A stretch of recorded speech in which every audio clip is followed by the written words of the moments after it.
Ladies and gentlemen, friends from the media, good afternoon. Welcome to today's press conference. This is the fourth press conference during the National Congress of the party. We are happy to have with us Party Secretary and Chairman of NDRC, Mr. He Lifeng, Vice Chairman Zhang Yong, and Vice Chairman Ning Jizhe, to give you a briefing on the efforts made to promote stable, sound and sustainable economic development under the guidance of the new development philosophy and answer your questions. For the briefing and answers, we will have simultaneous interpretation, and for the questions, we will have consecutive interpretation. Mr. He, please. Ladies and gentlemen, friends from the media, good afternoon. I want to thank you for coming on weekend. We are deeply touched by your dedication and professionalism. First of all, on behalf of NDRC, I'd like to express heartfelt thanks to media organizations and all those who have shown understanding and support for our work. In the past few days, the entire party and country are studying the report delivered by General Secretary Xi Jinping at the 19th National Congress of the party. We can see that the report has clear theme, deep thought, and rich content. It is a comprehensive and systematic overview of the historic changes that have taken place since the 18th National Congress in the party and the course of the country. It is a deep analysis of the new changes in the world, the party, and the country, identifies the historic missions for the party in the years ahead. In the report, it has drawn the major political conclusion that socialism with Chinese characteristics has entered a new era, and it's pointed out that the principal contradiction has evolved into the contradiction between unbalanced and inadequate development and the people's ever-growing needs for the better life. And it lays out the thought on socialism with Chinese characteristics for a new era and the 14-point basic policy.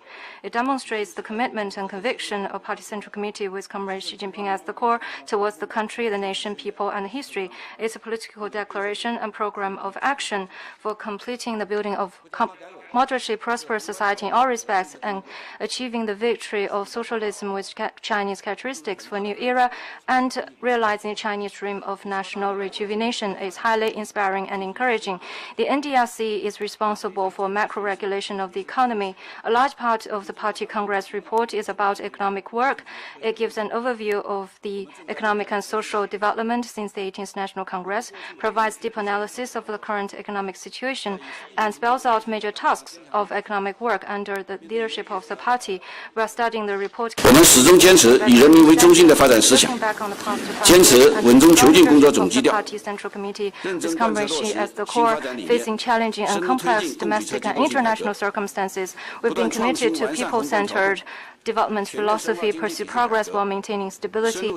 Following new development concepts and deepened supply-side structural reform, we have improved macro regulation, comprehensively deepened economic system reform, and pursued innovation-driven development, pursued coordinated development of different regions and rural urban areas, and upgraded our open economy, taken concrete steps to build a beautiful China, and promoted stable, sound, and sustainable economic and social development in an effective and orderly way. A great deal has been achieved. To be specific in terms of economic growth, despite slow recovery of the global economy over the past 4 years, our economy has grown by 7.2% annually on average. The economic aggregate grew from 54 trillion RMB yuan in 2012 to 74 trillion RMB yuan last year. Since the beginning of this year, the economy has sustained the momentum of progress while maintaining stability. We expect that the 6.5% growth target will be met smoothly, and we will work to strive for a better result. At the end of the year, China will become an economy of over 80 trillion yuan. For the past few years, China's economy has maintained medium-high growth, taking a leading position among major economies in the world. China's economy accounts for about 15% of the global economy, but our economy contributed more than 30% to global growth every year, ranking the first place in the world. In terms of the quality of development, for the past 5 years, China's economic structure has been improved. with consumption exceeding investment and tertiary industry exceeding the secondary industry.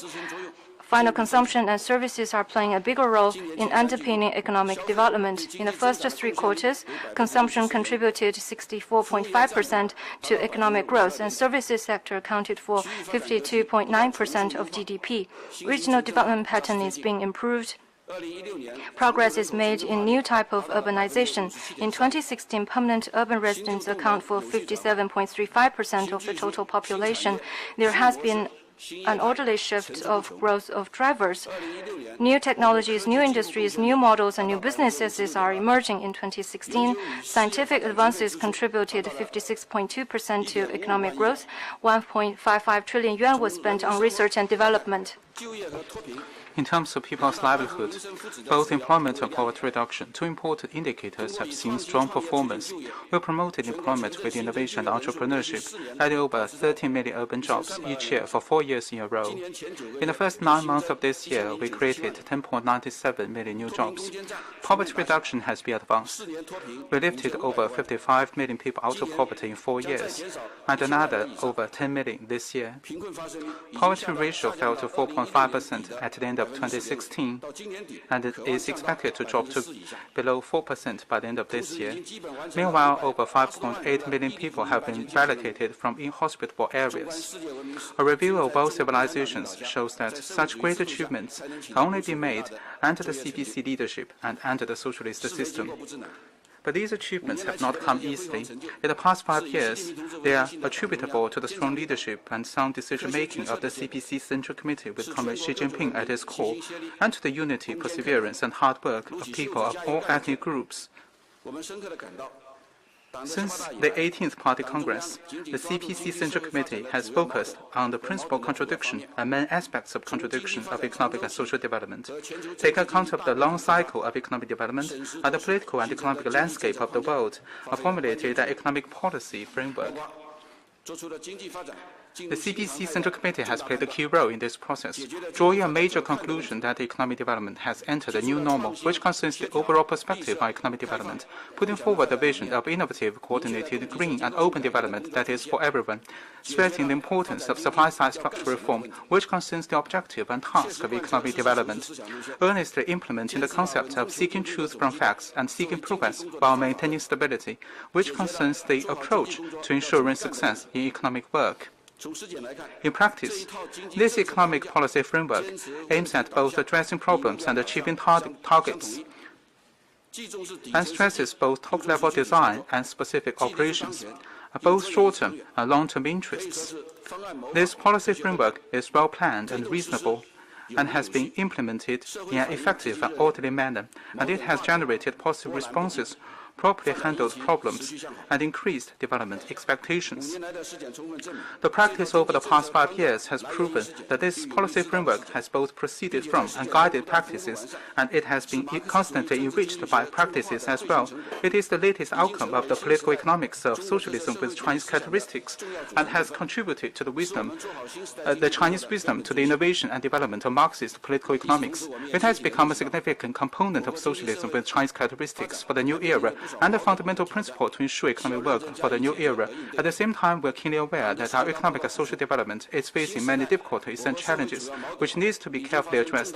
The report of the 19th Party Congress points out the evolution of the principal contradiction facing Chinese society. The report mentions the vision of finishing the building of a moderately prosperous society in all respects by 2020, basically realizing social modernization by 2035, and making China a great modern socialist country that is prosperous, strong, democratic, culturally advanced, harmonious, and beautiful by 2050.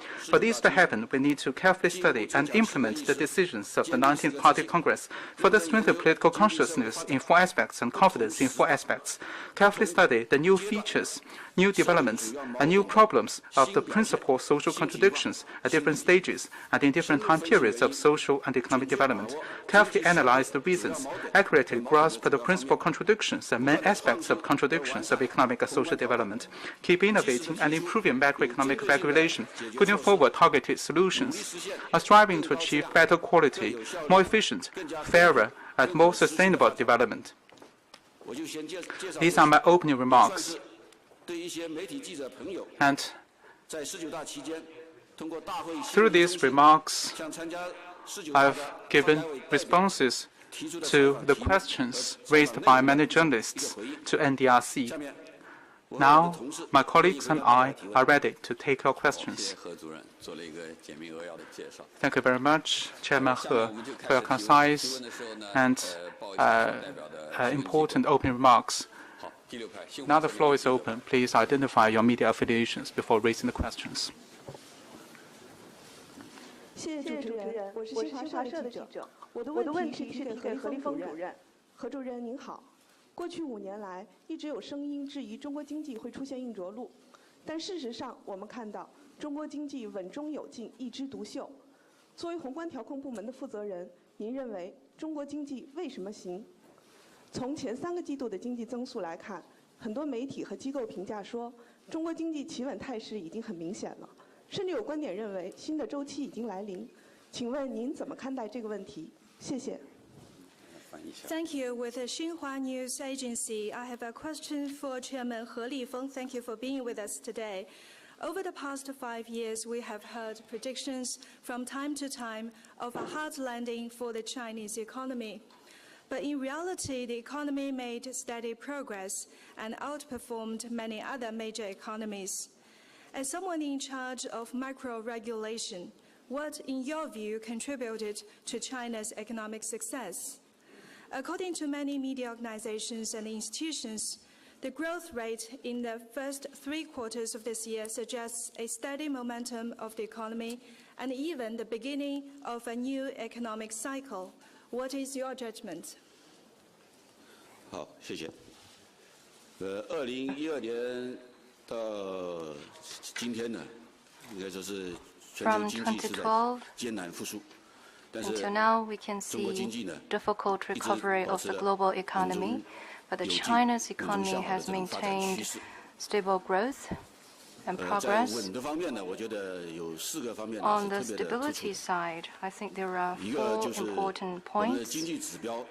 First, our economic indicators are stable in 2012. Our economy grew by 7.9% in the 3rd quarter of this year.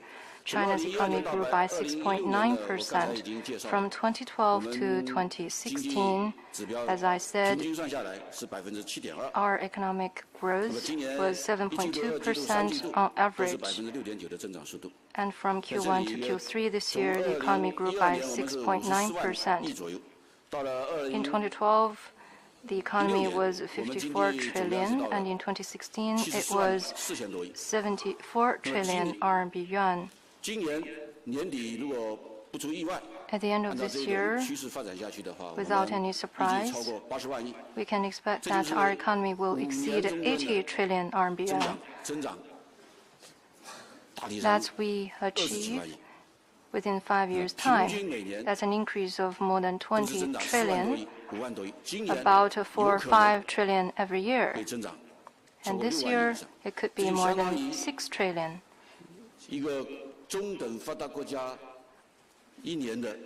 It's more or less like the total economy of a medium-sized country. So it's not easy to achieve. Although our growth rate has moved from a high growth to medium high growth, but the actual amount of growth is getting bigger. Second, the prices are stable. Over the past few years, CPI was about 2%. Especially stable prices for agricultural products. So our people have a better sense of gain. So stable price has contributed a lot to economic development. And the 3rd point is employment. From 2012, which saw more than 12 million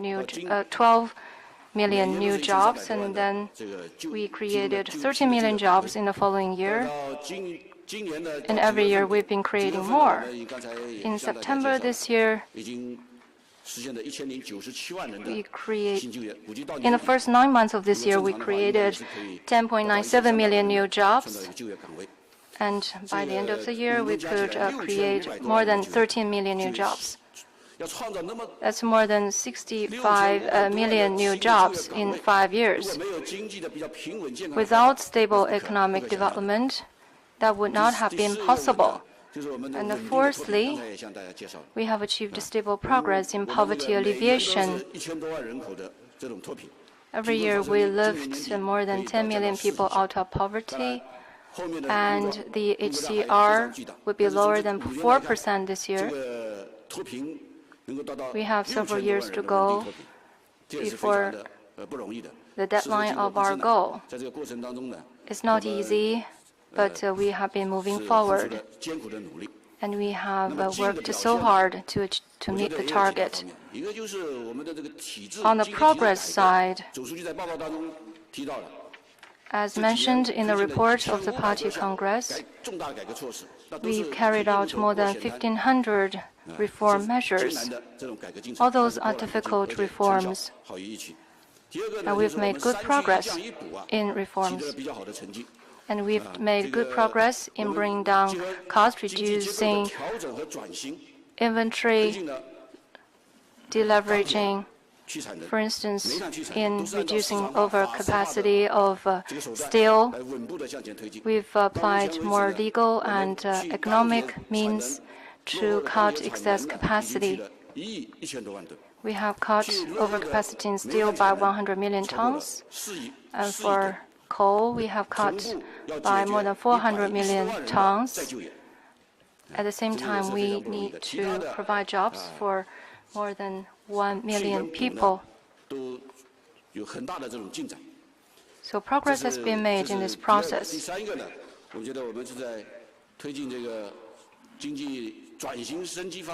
And in transforming and upgrading our economy, we have also moved forward.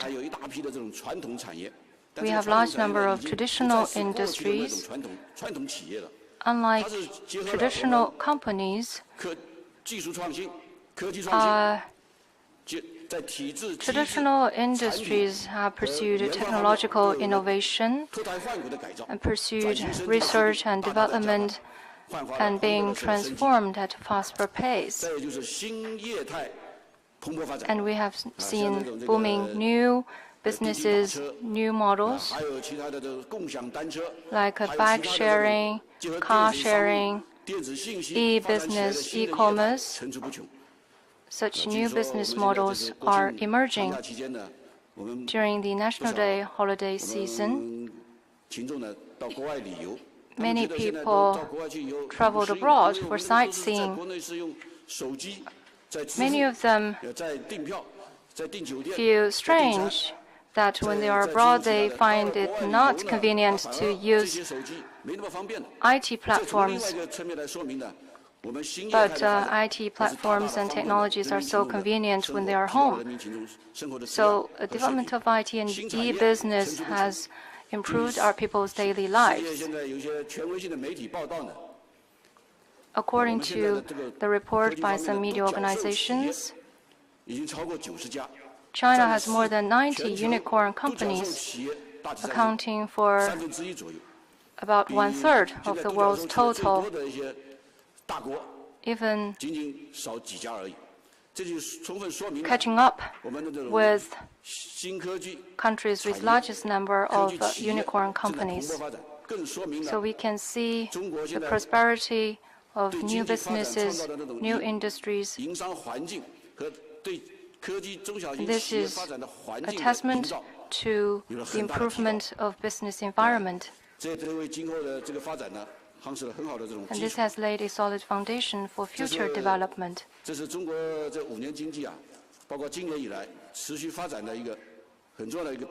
So we can see that our economy has maintained steady growth over the past 5 years.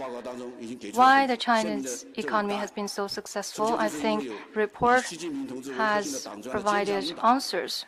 First is the leadership of the party, with Comrade Xi Jinping as the core of the CPC Central Committee. And second is the guidance of the thought on socialism with Chinese characteristics. In my opening remarks, I said that we have rolled out a series of policies, measures, and steps. These are problem-solving oriented, and in this process, we have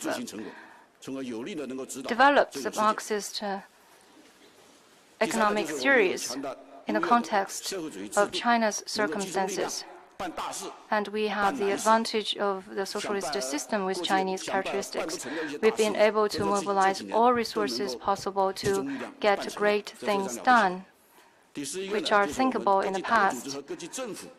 And next, we have super strong implementation capability at various levels of party and government organizations.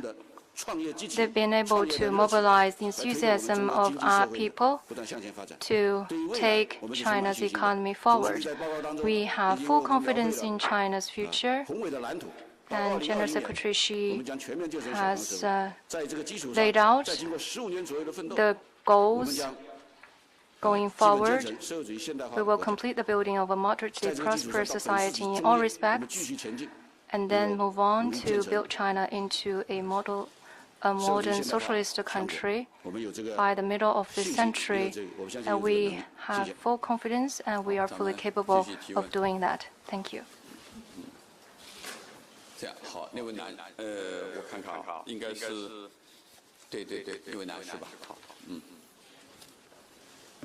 谢谢主持人，我是香港大公文汇传媒集团的记者。刚才何主任也提到，十九大报告里面给出了一个十分重大的判断，就是说当前我国的社会的主要矛盾已经发生了重大变化。我们想问，如何理解这个判断，同时应该如何化解新的矛盾？谢谢。 With Wen Huibao from Hong Kong, as you mentioned just now, it is concluded by the Party Congress report that the principal contradiction in the Chinese society has evolved. How to understand this important statement and how to address the emerging contradiction? 谢谢。 Thank you. It is pointed out in the reports of the 19th Party Congress. General Secretary Xi Jinping made the point that China has entered a new stage of socialism with Chinese characteristics. And the principal contradiction has also evolved. What we are facing now is a contradiction between unbalanced and inadequate development. Other peoples have a growing need for a better life. And this is of overarching and historical importance, and has placed new requirements for the work of the party and the country. We are carefully studying the decision and the spirit of the 19th Party Congress, and we need to carefully analyze the evolution of such contradictions at different stages and in different time periods. In the report, General Secretary Xi Jinping fully elaborated on 6 major problems and contradictions in our economic and social development, which concerns social governance, economic development, people's livelihood. And in terms of economic development, General Secretary Xi stressed several problems, including the weaknesses concerning the quality and effect of development, our weakness in innovation capacity. Our real economy still need to be further improved. And environmental protection is still a daunting task. With these problems in mind, we need to continue to work hard to adopt measures, address the symptoms, and find solutions, identify the underlying causes, and adopt measures and solutions to address them. and we need to fully implement our measures and gradually address these challenges. We believe that in this process, we can boost economic and social development and better meet people's ever-growing needs at different development stages and in different time periods. In this way, we can achieve better quality, more efficient, fairer, and more sustainable development. Thank you.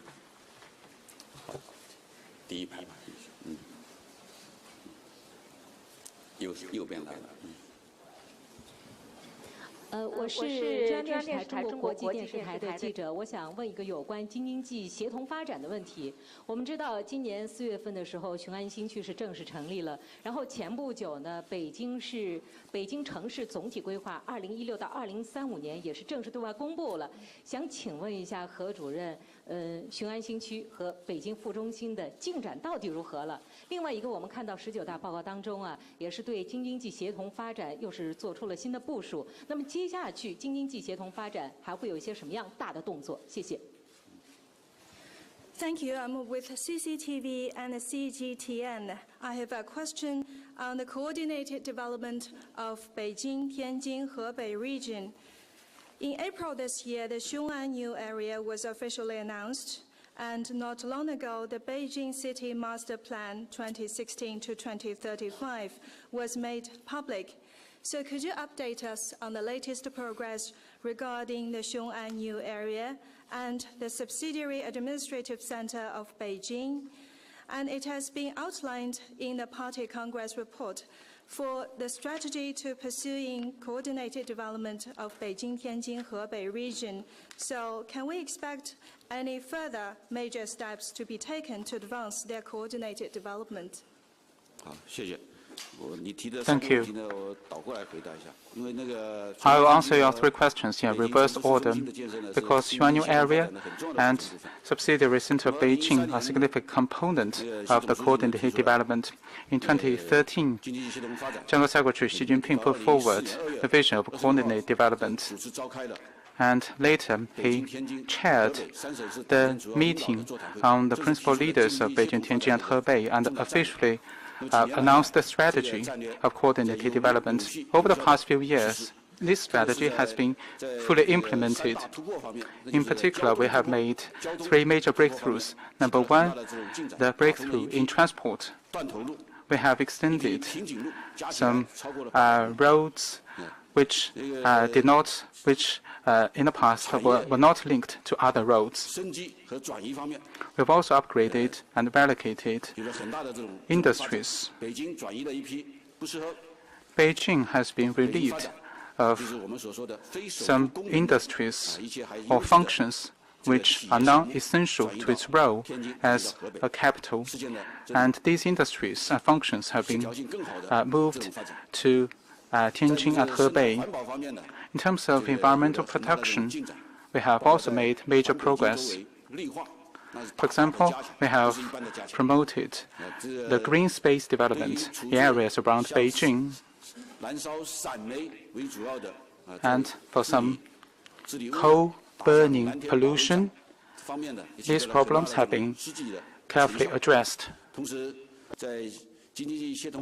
Meanwhile, in promoting other areas of coordinated development in terms of people's livelihood, education, and healthcare, we have also made big progress. So the coordinated development of Beijing, Tianjin, and Hebei has been better than our expectations. And as a significant task of this coordinated development, Beijing needs to be relieved of the functions non-essential to its role as a capital. This is a central task. And in order to advance our work, we have stepped up efforts to build subsidiary administrative center of Beijing. Recently, the central government has approved the master plan of Beijing City. And this subsidiary center is located basically in Tongzhou district. And this Tongzhou Development Master Plan is being aligned with the master plan of Beijing City in Langfang and other 3 northern counties, as well as in areas such as Zhuzhou and in southern Beijing, as well as areas in southeastern Beijing. relevant plans are being advanced in line with the master plan of Beijing. In this way, we will promote more effective and orderly development in areas around Beijing. So the development of the subsidiary center of Beijing is basically about the development of administrative center and administrative functions.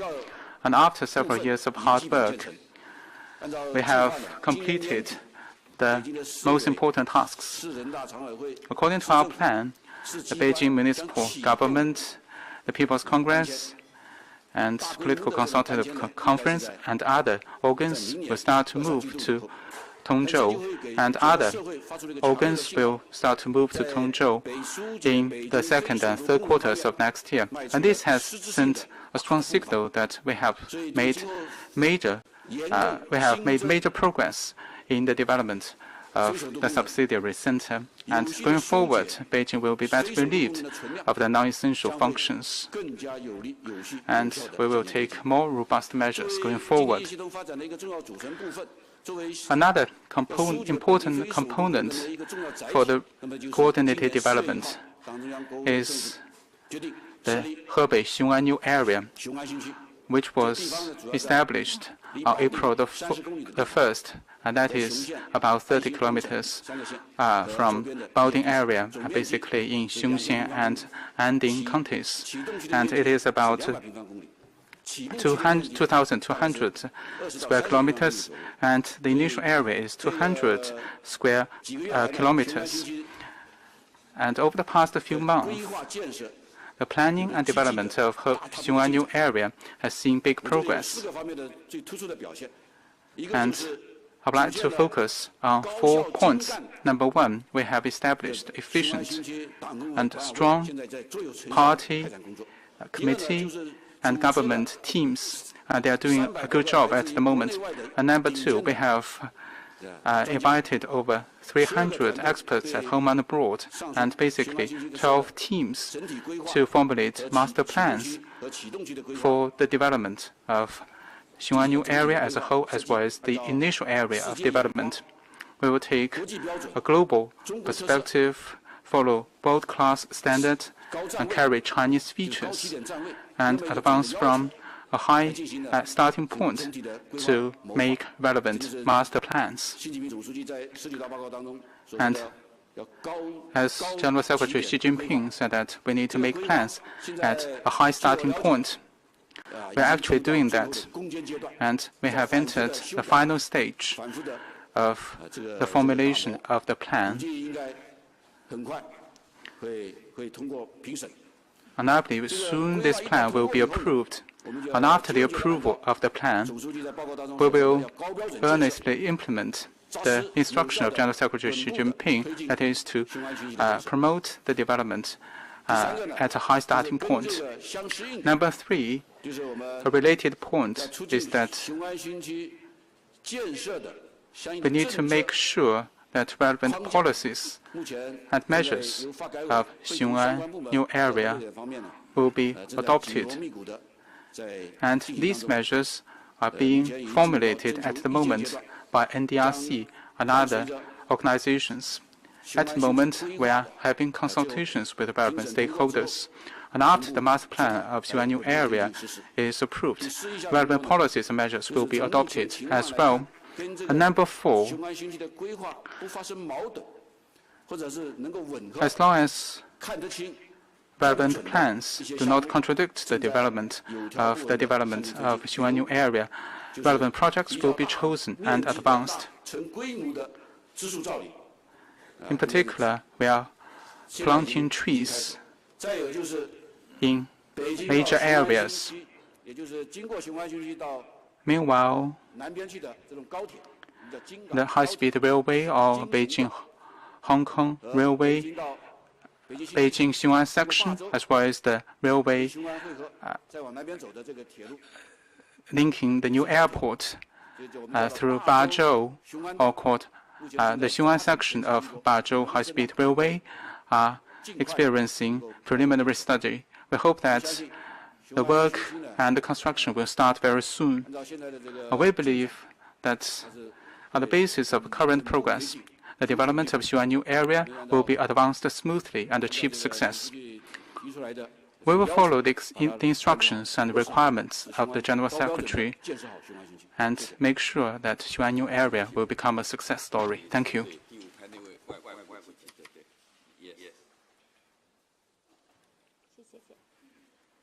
China's fast-paced development has been seen as extraordinarily successful around the world, particularly in developing countries. Sorry, I should say I'm Liliana Werth from CNC. So my question is, to what extent do you think China's mode of development can be copied by other countries around the world? 您好，我是新华社的记者。我的问题是关于中国的经济发展模式。中国近年来取得的快速的经济发展取得了巨大的成功，得到了国际社会的认可，尤其是发展中国家的认可。那么，您认为中国的模式是否值得其他国家借鉴？谢谢这个问题，我想请我的同事宁吉之家同志副主任给你回答。Mr. Ning will answer this question. 你这个问题提的这个很有水平。This is a very good 正像 question. 刚才何主任也介绍了，最近5年， As Mr. He 我 said, 国这个经济建设 over the past 5在改革 years, 开放30多年来的基础上，又取 on 得 the 了 basis 新 of 的这个 achievements over the past 重大 3 成就。 decades since reform and 那 opening 么 up, 这些成就呢， we have made new 都是 progress in 在 economic and 以习 social 近平 development. 同志为核心的党中央领导下， This has been achieved 这个 under the 坚 leadership 持 of the party central 中国 committee with Comrade Xi 这个 Jinping as the core. 特色的社会主义。 We've been committed 走中 to 国特色社会主义 socialism 道 with 路。 Chinese characteristics. 那么 We've 达 been 到 committed to this path. 这样大家都知道， Without this, 改革开放 our achievement would 将 not 近 have been 40 possible. 年来，是吧？ You know that it's been 我们坚 nearly 持 40 years since the start of reform and opening up. 逐步的发展，从计划经济到有计划的商品经济， We've moved 到 from 有 a 计划 period 到 of 市场经济、社 planned 会主义市场经 economy 济， to 极大的 market 这个 economy 解 with 放了 certain amount of 生产 planned 力， economy 同 and 时我 then 们 to 扩大对外开放， market economy. 同世界各 This is a 国 process of 进 development 行互 and 利互惠 opening 的 up 往来， and interactions 发展 with the 外贸， rest of the world 吸引 for 外资。 mutual benefit, 对， including 我们呢， trade and 还采取了 attraction of foreign capital. 一系列的，是吧？这个 In this process, 符合中国国 we 情的 have taken a 政策措 series 施， of 使得广大 steps 亿万人民啊， suited to China's 发展建 circumstances. 设，是吧？发展经济， As 改 a 善 result, 生活的 millions of 积极性、 Chinese 主动性、 people 创造性啊。 have been able to be engaged in the cause of development. 这个习近平总书记在19大的报告当中， In the 是吧 Party Congress 把 report delivered 这 by 个 General 中国 Secretary 特色社会 Xi, 主义，特别是进入新时代，是吧？中国特色社会主义的 he pointed out that socialism with Chinese characteristics has entered a new era, 做了总 and 结 a 14-point basic policy 那 has 么 been laid 我 out. 们将继续按照这个以习近平同志为 We will 核心的党中央的领导下，按照 to 习近平 follow 啊新时代 the 中国特色 leadership 社会主义 of the 思想 Party 的指 Central 引下， Committee with 把 Comrade 中 Xi 国的 as 事 the 情 General 办 Secretary, 好， and 同 the 时 thought on 也 socialism with 这个 Chinese 进一步地扩 characteristics 大开放， for a new 与 era 世界各国 continue 这 to 个和平 open 发 up 展的互利共赢 and。interact with the 那么 rest of the world 在 for 这个 mutual benefit. 与各国发展过程当中，是吧？因为整个世界呢，它现在大的趋势啊，仍 As we 然 can 是 see, 是吧？政治这个多极化， The 经 world 济啊全 is 球化， becoming more 文化 multipolar. 这个多样性， Economic 当 globalization 然还有 is 社会的信息化，是吧？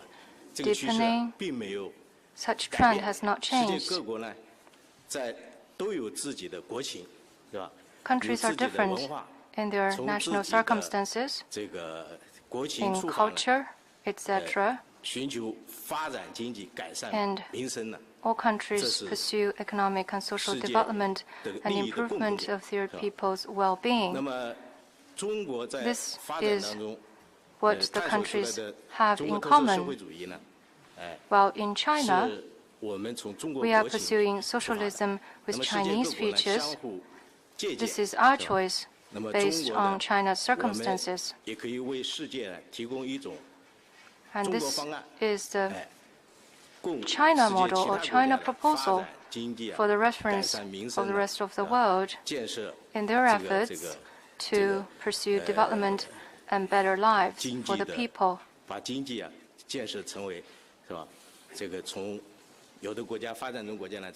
Some developing countries are turning themselves from low-income country to middle-income countries. And China model could be an option for them, could be a reference and an option. If a country wants to develop itself, it needs to make choices on the basis of its national circumstances. And in his report to the National Congress of the party, General Secretary Xi said that we're also working to advance the Belt and Road Initiative, which is good for the development of the world. I believe with cooperation among all countries in the world, we can learn from each other and draw on each other's strengths. China is willing to share its experience with the rest of the world. We can learn from each other indeed. Thank you. 想找一个外籍记者当这，那位穿白衣服的女士吧，好，谢谢主持人，我是来自中国网的记者。从前3季度的数据来看呢，当前的投资增速呢较为疲软，那不少市场主体也反映呢，民间企业的投资的意愿不强。那请问3位发布人对此怎么看？另外，19大后对于有没有一些新的举措来促进民间投资，提振民间投资的信心，激发投资的活力？谢谢。好，谢谢。Thank you. I'm with China.org.cn. Figures from the first 3 quarters of this year point to a weak momentum in investment growth. Many private companies seem to be rather reluctant to invest. What is your view? And after this party congress, will there be any new measures to boost private investment and give more confidence to private investment? Thank you. 好，谢谢。这个问题我们想请我的同事。Thank you. I want to ask my colleague, Vice Chairman Zhang Yong, to answer this question. Thank you for your question. Fixed asset investment is important to China's economic development. During the National Day holiday, I've seen the statistics. Within 8 days, over 700 million people went tourism, and our high-speed railway is now over 20,000 kilometers. With such sound infrastructure, such a large number of people go sightseeing within 8 days. From this, we can tell that in the over 30 years since reform and opening up, fixed asset investment and infrastructure investment has played a major role in driving China's economic development. In the first 9 months of this year, total fixed asset investment was 45.85 trillion yuan, up 7.5%. 0.3 percentage points lower than the first 8 months, and the fall was 2.0 percentage points lower than the previous month. And infrastructure investment has grown steadily, and real estate development is growing as well in a steady manner. And the highlight is investment in high-tech industries and technology transformation. Private investment and manufacturing investment have moderated. In your question, you talk about the weak investment of the private companies. I think we need to take an objective approach. After over 30 years of development, our infrastructure and our industries and our equipment have seen major improvement. In the past, our investment grew at over 20 or 10%. But going forward, the speed of investment growth will be at medium-high level. In the past, if you go to some urban areas, you can see the cranes everywhere. I once visited the capital city of a province and saw that there were so many cranes. And I asked the city mayor, and he told me that in my city there were about 10,000 cranes, which is even more than the total number in many other countries. Now, if you visit some medium and big cities, we're not seeing so many cranes. And this shows that the major development of infrastructure has already been carried out. Meanwhile, our investment structure is being improved. We have strengthened weak links.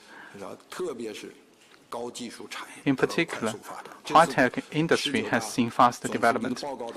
In the report, General Secretary Xi listed Tiangong Space-led and Jiaolong submersible, the C919 jumbo jet. Meanwhile, our railway, our high-speed railway, with our own intellectual property, has also seen faster development.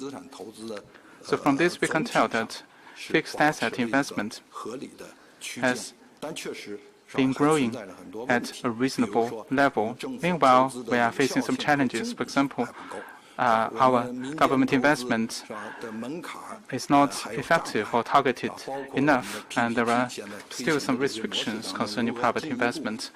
And in advancing PPP projects, we need to make it more convenient for investment. And we also need to further improve the investment and financing mechanisms.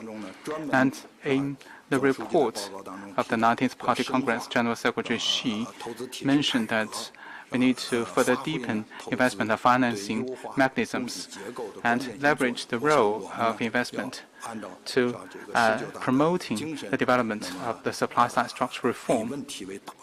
So we need to bear in mind these problems and work hard to address them and ensure that investment can help drive economic development. In terms of private investment, which has attracted great attention from the society in these years, over the past years since reform and opening up, private investment has seen faster growth. The private sector has played a key role in economic development. Over the past 5 years, private investment has taken up over 60% of total investment, reaching as high as 65.4%. And in the first 9 months, it has dropped a bit, now reaching 60.5%. The private sector has created 80% of the jobs, 60% of GDP, 50% of taxes, as well as nearly 70% of outbound investment. Private companies have become a significant component of the Chinese economy. For private companies and private investment, we are seeing a moderation in their speed of growth. I think we need to see this in the context, in the fall of the total investment of the society, and it also has some special reasons, because in areas where private investment is concentrated, basically manufacturing sector and real estate sector, these two sectors are not very strong at the moment. Manufacturing is being transformed and upgraded, and in the real estate sector, overcapacity is being cut. And it also requires the input of production factor, such as land, and which is a bit weak at the moment. But generally speaking, private investment is growing in a steady manner. In the first 9 months of this year, private investment grew 6%, or 3.5 percentage points faster than the same period of last year. In the first 8 months of last year, the growth rate was only 2.1%, but now it has reached 6%. So the growth rate is stabilizing, and private investment is becoming stronger. The report mentioned that we need to take measures to support private investment and fully leverage the dynamism of various market players. In order to further promote the development of the private sector, we need to take strong measures. We need to address the concerns of the people. For example, there are some restrictions or thresholds. We need to deepen reform to streamline administration, delegate powers, and improve regulation services. And we need to adopt an active risk management approach. In this way, the market will become more transparent, and the private companies will have a greater independent decision-making power. Another problem is the reluctance of private investors. In order to address their concerns, we need to work hard. We have coordinated with other departments to establish the government information system. In particular, we need to ensure that government departments need to honor their commitments and contracts. And the projects of private companies should not be impeded due to the change of leadership. Another problem concerns the concerns of private investors. Sometimes they do not want to make investment. In order to address this problem, we need to better protect intellectual property rights.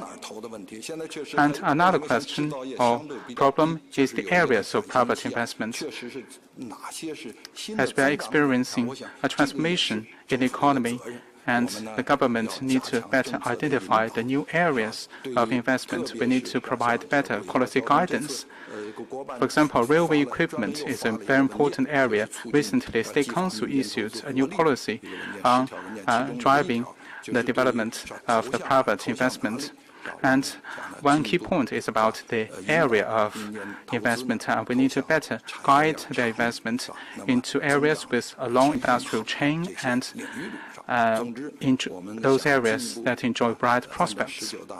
So generally speaking, in line with the decision or the outline of the report of the 19th Party Congress, we need to better leverage the dynamism of the private sector so that they can play a bigger role in the economy. Thank you.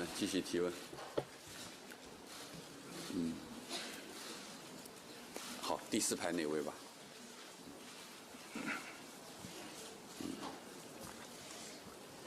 我是香港经济导报的记者。粤港澳大湾区国家战略自提出以来，一直是各界关注的焦点。请问该战略对港澳地区的发展有哪些具体意义？另外，大湾区内仍存在经济发展不平衡、政治经济制度复杂多样等问题，请问中央政府如何看待这些问题，并解决这些问题？谢谢。Thank you. With Economic Herald from Hong Kong. Since the launch of the strategy to promote Guangdong, Hong Kong, Macau, Greater Bay Area, it has riveted much attention in China. How do you think that the strategy will help the development in Hong Kong and Macau SARs?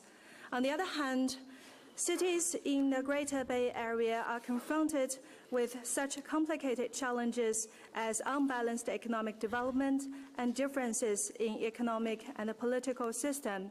From the central government's perspective, how do you view these constraints, and what's your plan to address them?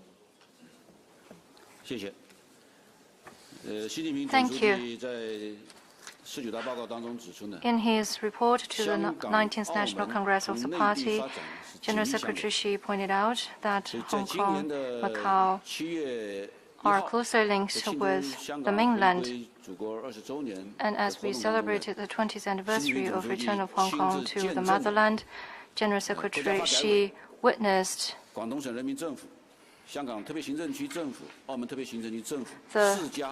the signing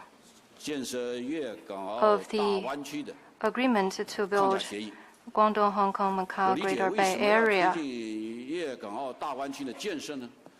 Why do we want to promote the development of this Greater Bay Area? This project is important because through its development, we will be able to support Hong Kong and Macau in integrating their own development into the overall development of the country. In this process, we can further promote the development of Macau, Hong Kong, and Guangdong, the Pearl River Delta area, for the greater benefit of people in Hong Kong, Macau, and Guangdong. And this area as a whole will be more competitive in terms of economy and will enjoy better public services. This Greater Bay Area includes 9 cities of Guangdong Province, including Guangzhou, Shenzhen, Zhuhai, etc., and also Hong Kong, Macau SARs. It covers more than 56,000 square kilometers with a population of more than 68 million. And the total economy is more than 1.4 trillion US dollars. And compared with other famous Bay Areas in the world, including the Tokyo Bay Area, San Francisco Bay Area, and New York Bay Area, our Greater Bay Area is very competitive. And the development of this Bay Area will help us build a world-class city cluster. It's not 9 plus 2 is 11, it's 9 plus 2 bigger than 11. It will have a multiplying effect. We will have rich human resources, strong material foundation, as well as well-developed transportation network.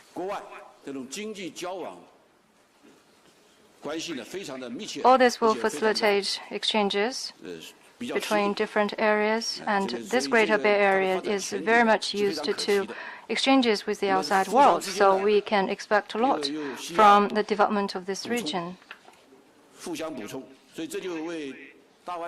And different places in this region can draw strength from each other.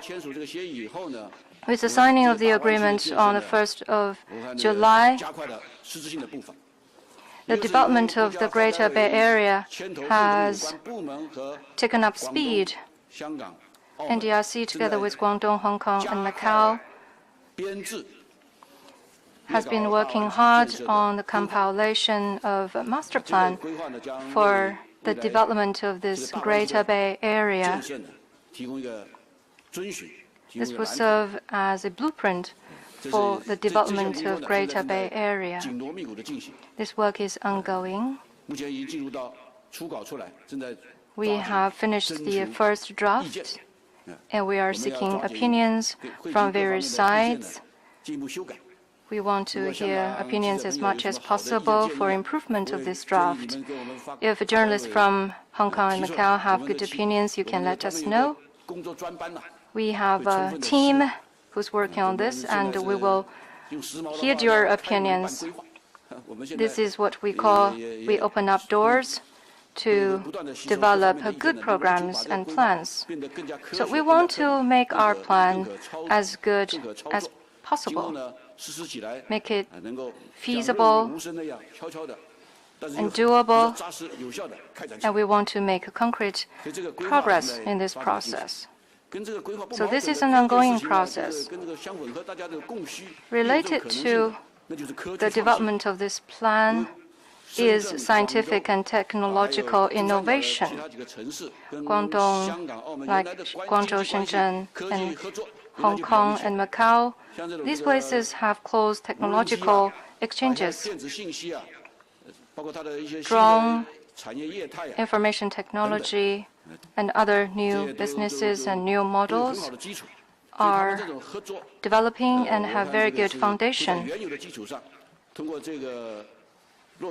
On the existing basis, we will be able to implement the main content of the framework agreement on the development of Greater Bay Area. So various sides are communicating and consulting with each other to come up with specific projects and get them implemented.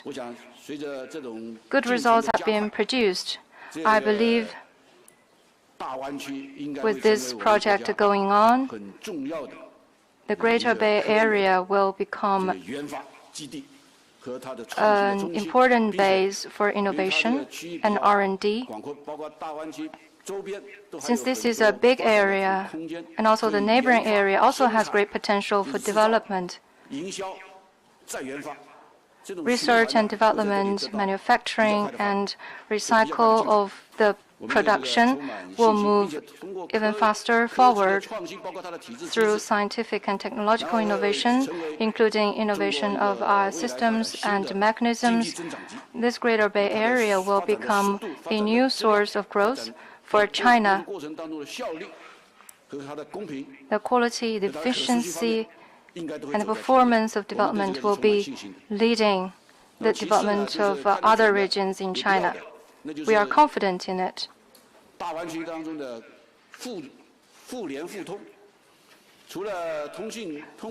What's important is connectivity within the Greater Bay Area, including infrastructure connectivity, water, electricity, road, etc. We are working hard to improve connectivity within the area. We have Hong Kong, Zhuhai, and Macau Bridge. Progress is being made. Things will be basically ready before the end of the year. And we expect that next year it will be put into use. We want to make transportation more convenient to facilitate communication and personnel exchange. We will continue to work on it to make people's exchanges more easier and further facilitate the flow of factors of production. We will look into relevant policies like customs and policies in other areas. And also in the Party Congress report, it is laid out that at the national level and in Guangdong, Hong Kong, and Macau, we will all work together. And through our joint efforts, I believe we will make this project successful and contribute to the realization of our 2 centenary goals. I think the Greater Bay Area will contribute its part to the realization of the 2 centenary goals. Thank you.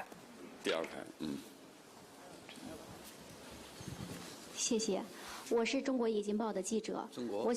中国冶金报，我想请问何主任，我国钢铁行业自2015年来就推行供给侧结构性改革，取得了巨大的成就。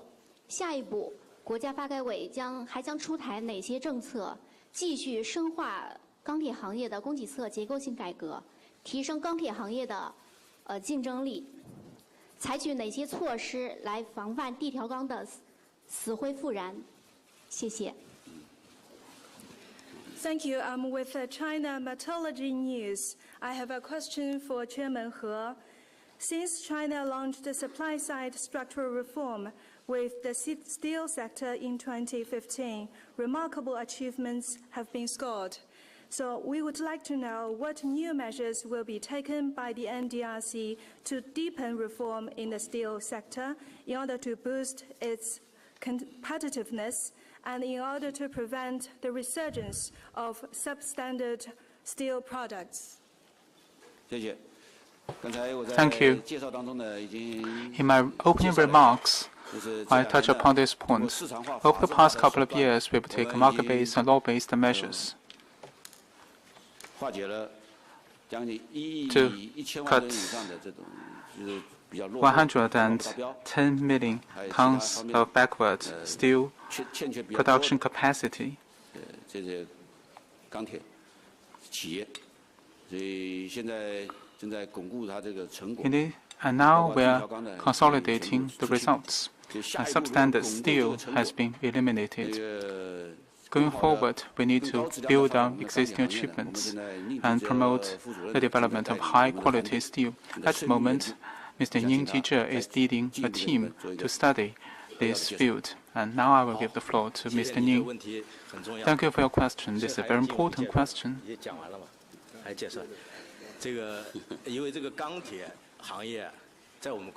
Steel sector plays a unique and vital role in China's economy. Many years ago, steel sector was the most important sector in China's economy. Since reform and opening up, this sector has experienced technology innovation, systemic and institutional innovation. In particular, this sector has grown bigger and stronger and has met China's needs for the modernization drive. The sales of steel is 800 million tons at the moment every year. Mr. He said that in the process of development of this sector, we've seen some excess capacity in this field. In the past couple of years, we've cut overcapacity, advanced supply-side structural reform, and we have given priority to cutting overcapacity.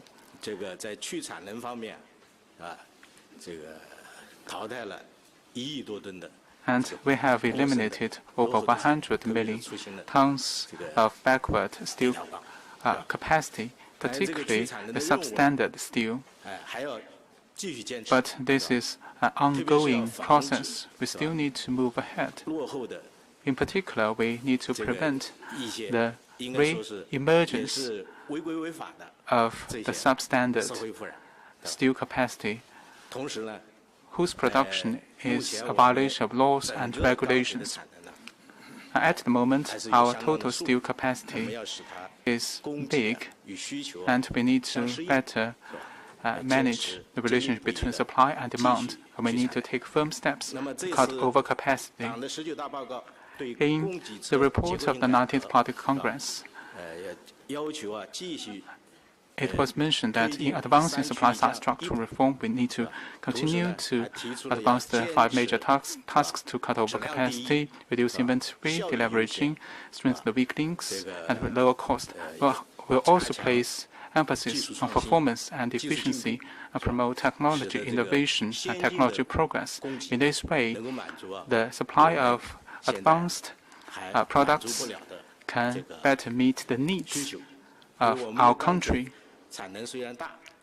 Our steel capacity output is big, but actually we are still importing tens of millions of steel products from overseas. We need to better meet the gap. We need to promote reorganization of companies. We need to promote technology advancement. And in this way, we want to pursue better progress and make sure that China's steel sector will not only be big, but also strong. At the moment, our technology has already reached a quite high level. But still, there is room for improvement. And with the guidance of the 19th Party Congress, we need to continue to work hard, accelerate efforts to reform and innovate, and ensure that the steel sector can better meet the needs of modernization in China and meet people's ever-growing needs for a better life. Thank you.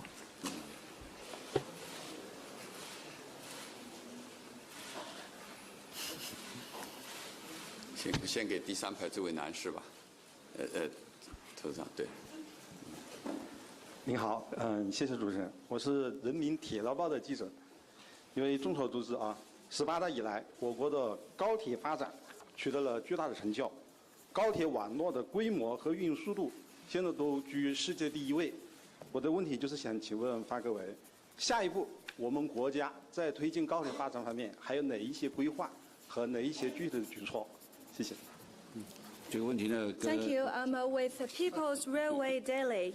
Since the last Party Congress, China has made remarkable achievements in the development of its high-speed rail. It now ranks #1 in the world in terms of the length of the highway speed railway lines, as well as its speed. So I would like to know what new plans and the new initiatives that will be introduced by NDRC to further promote high-speed rail in China. 好，谢谢。中国的 Thank you for your question. 正像您所说的，已经 Talking about high-speed rail, 通车里程的已经世界第一。 as you said, China ranks first in the world in terms of mileage. It's more than 22,000 kilometers. 高铁的，包括从陆基一直到铁路，包括从车头到车厢，包括到一整套的 From 整个装备水平。 in terms of all specifics 我们现在都达到了 and the quality of management, 一流的这种水平。 China 所以这方面 has 呢，我们将在未 been 来的发展 leading the 当中呢 world. 作为进一步的往前推动的一个很重要的。 And we will continue to press 具体的 ahead. 相关的一些政策呢，我们也正在会同交通部。 Together with Ministry of Transportation and the Railway Corporation, we are working on relevant policies for the development of railway projects. We expect further railway projects in the years ahead and completion of construction. And this will better meet the needs of our people. Just now, Vice Chairman Zhang Yong, while answering previous questions, said that we had more than 700 million outbound visits last year.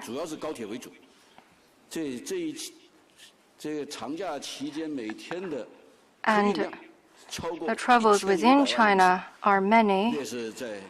This is mainly a result of development of high-speed rail during the long holiday seasons. We have more than 15 million travels every day. And in the future, we will work even harder for the development of high-speed rail.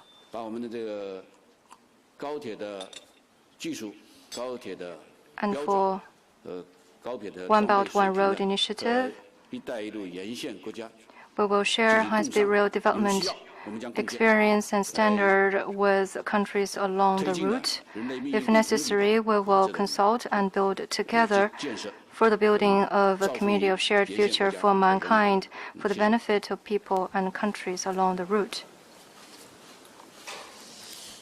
当中那个男士吧，对，这个椅子很挤，我看了很难看点。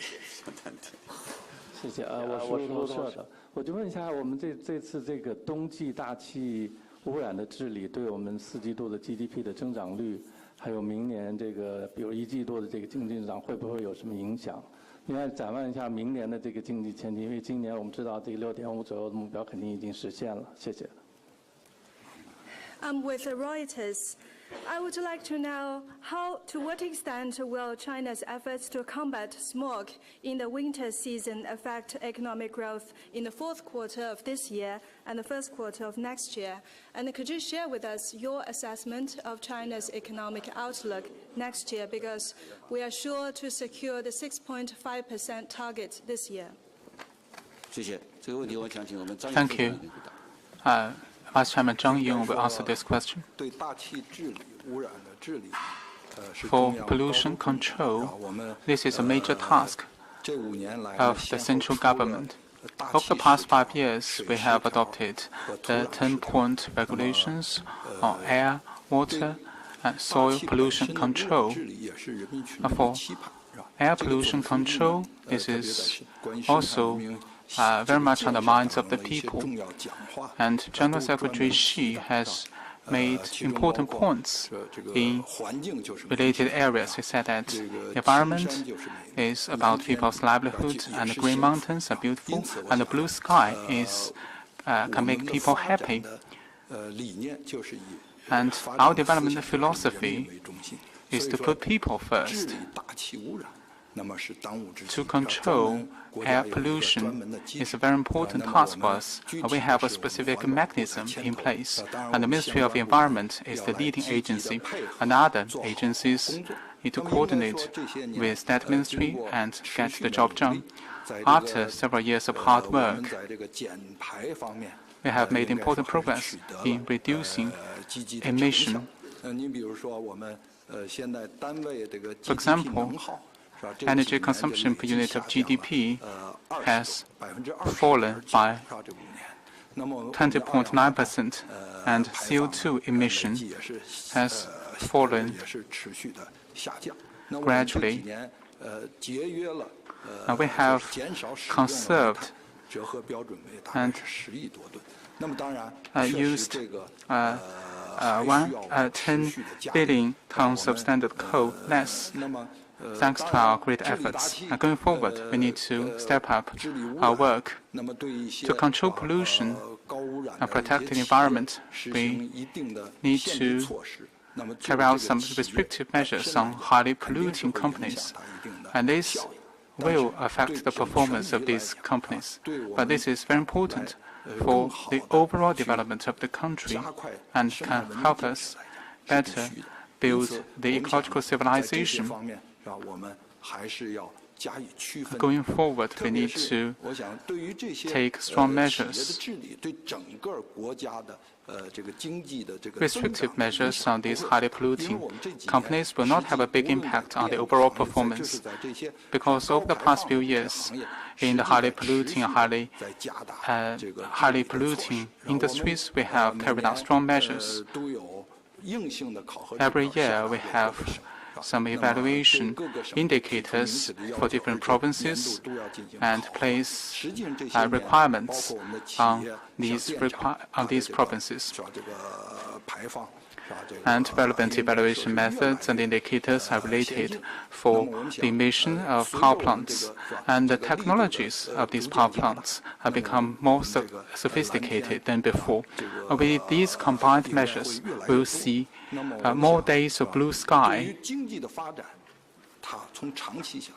In the long run, these environmental measures can boost economic development.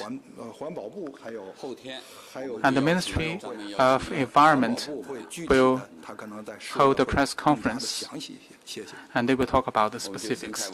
Thank you. We will discuss these matters on environmental production and ecological civilization at that press conference. 谢谢主持人，我是中国新闻社、中国新闻网的记者。我有一个问题啊，就是现在社会上有一些声音是说中国出现了这种外资的这个撤离潮，而且呢，也有一些咱们这个外资在抱怨说中国现在在中国这种吸引外资的环境也发生了一些变化。想请问一下领导们对这个问题有什么看法？同时呢，就是咱们现在是不是在严控对外的投资？第二个呢，就是关于这个国际产能合作，咱们有没有一些什么举措来促进在这种国际产能合作中能够达到这种互利共赢？谢谢。Thank you. I'm with China News Service. Now, there has been the talk of capital outflows from China, and some foreign companies are voicing complaints about a change in the investment climate.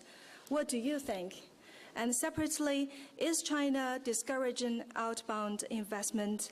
And what measures can be taken to ensure that international cooperation on production capacity will benefit all parties concerned? Thank you. Mr. Ning will answer this question. Actually, you've raised three questions. Foreign investment, outbound investment, and international production capacity cooperation. NDRC has very important responsibility in all these areas. At the outset, I would like to say that the CPC Central Committee, with General Secretary Xi at its core, has attached great importance in this area. In 2015, the CPC Central Committee has decided to build an open economy and to gradually build a strong country that is open. And this year, General Secretary Xi chaired the leading group on fiscal and financial affairs, and which has called for the reform of the investment environment and the market environment. China's investment environment has kept improving, and China's opening up policy has been adhered to and has not changed. In particular, in the report of this Party Congress, it was mentioned that China will not close its door to the world, will only become more and more open, and our foreign investment policy will only become more open, more equitable, and more convenient. In recent years, China has been one of the leading countries in attracting foreign investment. We are number 2 or number 3, and sometimes we are even number 1. We have been number 1 among the developing countries in attracting foreign investment. In the first 9 months of this year, China attracted $29.1 billion of foreign investment, which is a large number. And there is still room for further improvements to improve for the business environment. Foreign companies are facing some problems and difficulties as they do business here. To address their problems, the State Council has adopted 2 specific documents on attracting foreign investment. One is about the specific measures on attracting foreign investment. The other is about promoting the increase of foreign investment.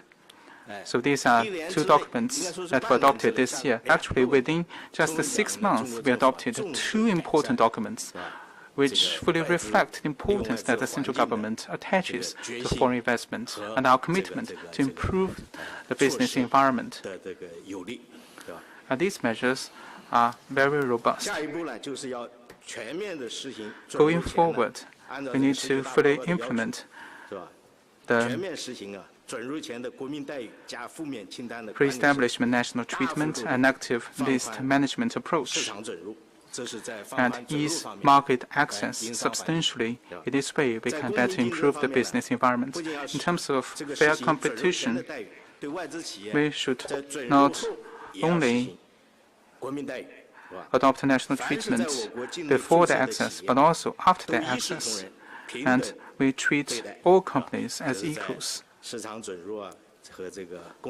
So these are the measures that we will adopt in terms of market access and fair competition. In terms of investment facilitation, we have adopted a record-keeping management approach.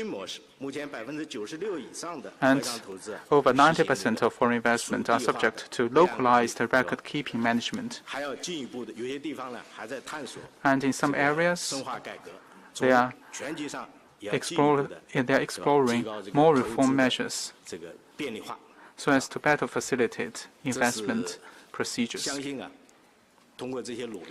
With these measures and efforts, we are confident that more and more foreign investment will come to China, which is a growing major market, and China is a very good destination for them to carry out international business.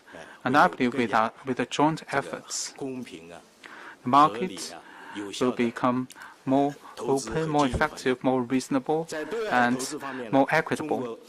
In terms of outbound investment, China has also been very supportive, and we support competent companies in going global and pursue win-win results. But this policy and approach have not changed. By the end of 2016, China has invested a total of $1.36 trillion overseas and have set up 37.2 thousand companies overseas. Last year, we invested $196.15 billion overseas, number 2 in the world, and the total investment stock is number 6 in the world. 19大报告就对外投资 The report of the 19th Party Congress makes clear relevant requirements, that is, we need to adopt new measures of outbound investment and form a trade financing and investment network. In this process,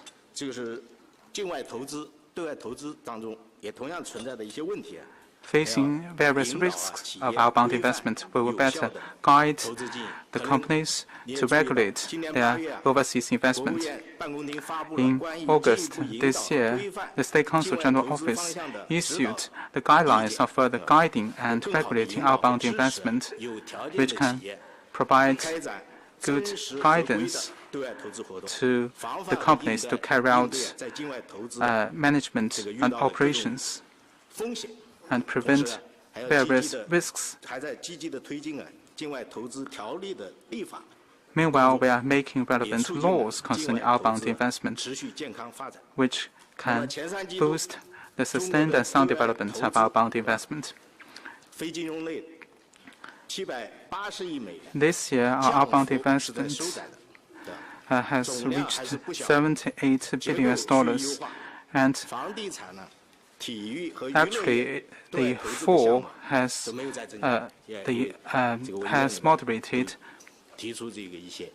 and we have listed specific measures in relevant documents to encourage outbound investment. Meanwhile, we have also reminded the companies to restrict their investment in some specific sectors in order to prevent risks. Meanwhile, in the report of the 19th Party Congress, we have also mentioned the importance of carrying out international production capacity cooperation, and the principle is business first, market orientation, international practices, and government guidance. And we need to better leverage the advantages of China and other countries to pursue win-win results. To ensure success in this process, we need to improve the support mechanisms. We have established production capacity and investment cooperation mechanisms with 36 countries, and we need to establish more such mechanisms going forward. And we have also set up third market cooperation mechanisms with France, Germany, and other advanced economies. We have also carried out multilateral production capacity cooperation with ASEAN and other regional organizations. Going forward, we need to better communicate with each other in terms of our production capacity policies and help the companies match their needs and implement relevant projects. Number two, we need to implement relevant projects and policies. We need to better leverage the financial support mechanisms and create a sound environment for companies in conducting production capacity cooperation.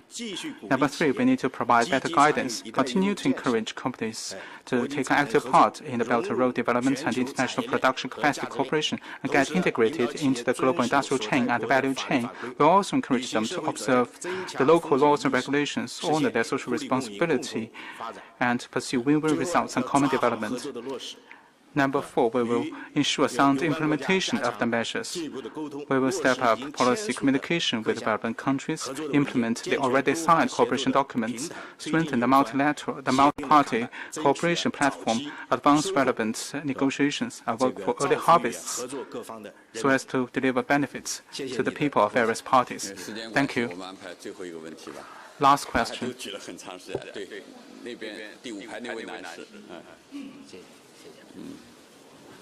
谢谢主持人。我来自《经济日报》、中国经济网、《经济日报》两位一端。最近几年来呢，以制造业为代表的这个实体经济的发展，还是面临了一定的这种下行的压力，或者说面临了一定的困难。那么大量的资金呢，从实体部门抽离，这个又进一步加剧了实体经济的这个下行的压力。我的问题是，我们当前对这个资本的这种偷实向虚的这么一个现象怎么看？然后下一步呢，我们有什么样的这个举措去解决这个问题？谢谢。Thank you. I'm with Economic Daily. In recent years, the real economy, especially the manufacturing sector, is confronted with mounting downward pressure and has been operating in jeopardy. And a great deal of capital has left the real economy, precipitating the difficulties faced by the manufacturing and the real economy sector.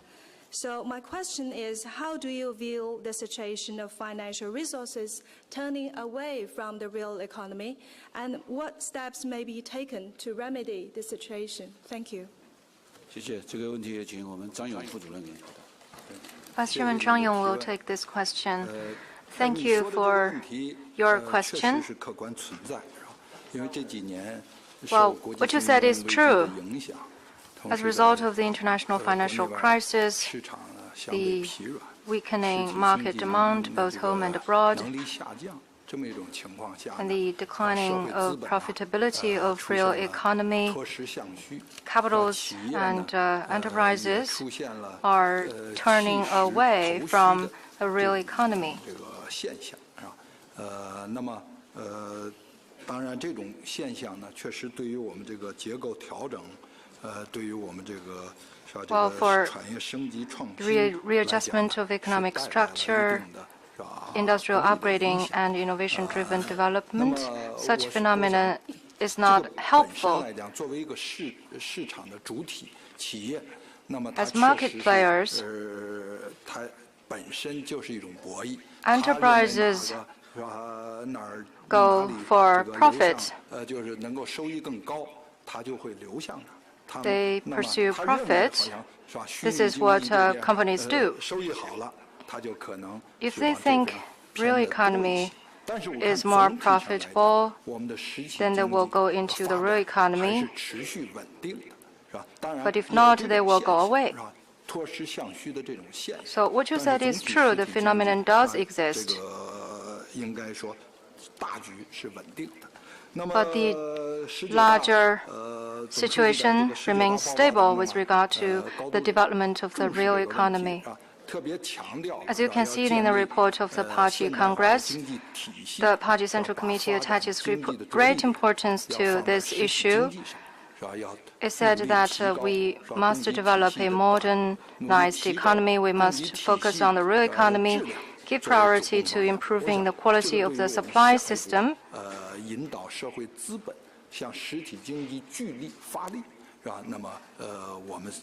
And this has made clear the direction for our work going forward as to how we can focus on the development of a real economy. Real economy provides the foundation for the development of the economy, so we must do our work well in this area. In recent years, following the instructions of the Party Central Authority, we are boosting the development of the real economy as an important part of the supply-side structural reform. We have made some progress, including stabilizing market expectations and promoting industrial upgrading. You can see the measures and progress listed in the Party Congress report. So, government at all levels has been implementing the policy measures to boost real economy development. Of course, in this area, we need to do more. We need to address the problems that exist, including the ones that you mentioned.